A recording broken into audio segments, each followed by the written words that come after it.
Broadcasting live from the Albay PIO News Center, providing you the most exclusive news update from all over the province. This is News at 12. In the local scene, the Land Transportation Franchising and Regulatory Board has approved Albay's local public transport route plan. The approval was confirmed by LTFRB Region 5 Director Joel DeFeo after awarding the Notice of Compliance to Albay Governor Noel Rizal on September 19. DeFeo said the plan underwent a thorough evaluation by the LTFRB National Office and its technical panel. The plan was found consistent with the Department of Transportation Department Order 2023-022 and the Joint Memorandum Circular of the Department of Transportation, Department of the Interior and Local Government, and LTFRB. Albay's route plan covers 37 rationalized routes, including a new developmental route to the Bicol International Airport. The new route is expected to improve access to public transportation from different parts of the province to the airport. The initiative is part of the Public Transport Modernization Program aimed at providing comfortable, reliable, and eco-friendly transportation for Albayanos.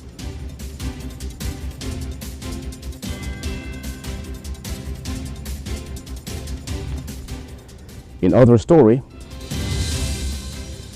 the Albay Provincial Tourism, Culture and Arts Office will showcase an art and photo exhibit featuring the province's top tourism spots as part of the 2025 Tourism Week celebration.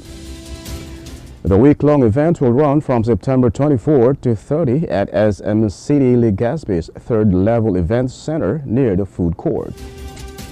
The exhibit is organized in collaboration with the Albay Culture and Arts Council, the Department of Education Schools Division's offices, the University of Santo Tomas Legazpi, and the Moyon Photography Club, Incorporated. It will feature artworks and photographs of Albay landmarks created by local students and photographers. The initiative aims to promote Albay as the perfect destination while fostering local pride and supporting homegrown artists. The Provincial Tourism, Culture and Arts Office said the exhibit also seeks to develop new tourism products and experiences that highlight the province's culture and natural beauty. The event integrates arts, culture, and tourism to attract more visitors and provide an inclusive experience for persons with disabilities.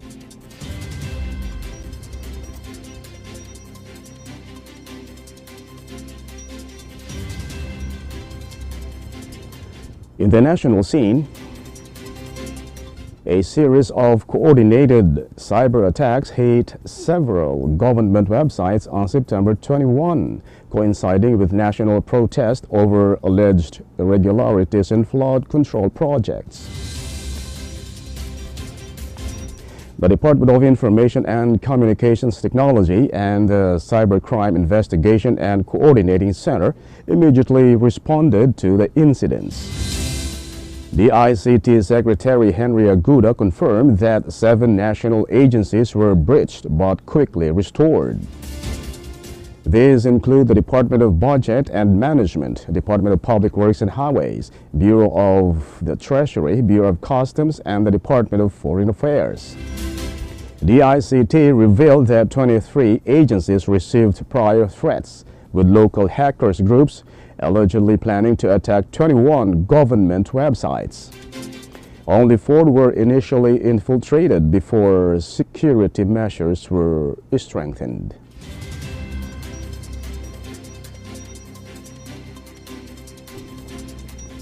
In other story, Manila Mayor Isko Moreno slammed those arrested during the violent incident along Recto Avenue on Sunday night, calling them utak adik and utak talangka. The Manila Police District reported that more than 70 individuals, including 20 minors, were arrested during the clash and nearly 90 police officers were injured in the confrontation. Moreno emphasized that those involved will be held accountable. Their intent was not to stage a legitimate protest, and he also clarified that no police officer fired a gun and no deaths were recorded. The incident reportedly escalated when a group of teenagers attacked establishments, hurled objects and human waste at police, set fires, and ransacked a Sogo Hotel branch along Recto Avenue.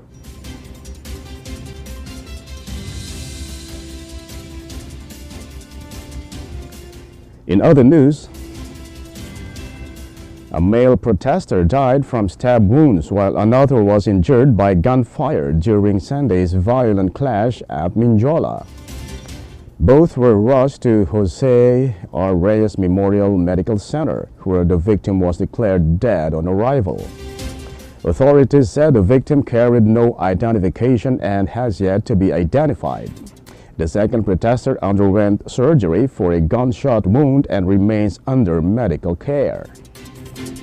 Several police officers also suffered minor injuries and were treated at nearby hospitals before being discharged.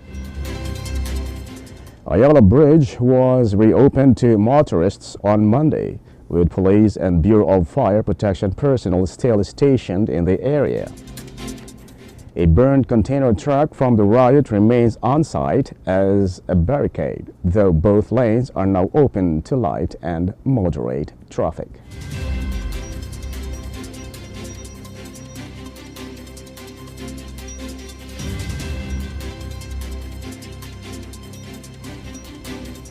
And in the news outside the country, Israeli Prime Minister Benjamin Netanyahu declared there will be no Palestinian state, calling recent recognition moves by several countries a reward for terrorism. His statement came on September 21 following Britain, Canada, and Australia's formal recognition of Palestine. Netanyahu said he has long registered pressure from both domestic and international groups to allow a Palestinian state, and added that he would issue a formal response after returning from the United States.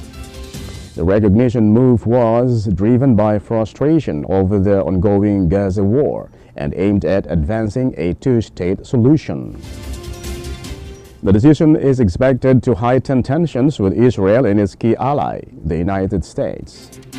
According to Agence France-Presse, at least 145 of the 193 United Nations member states now recognize Palestine.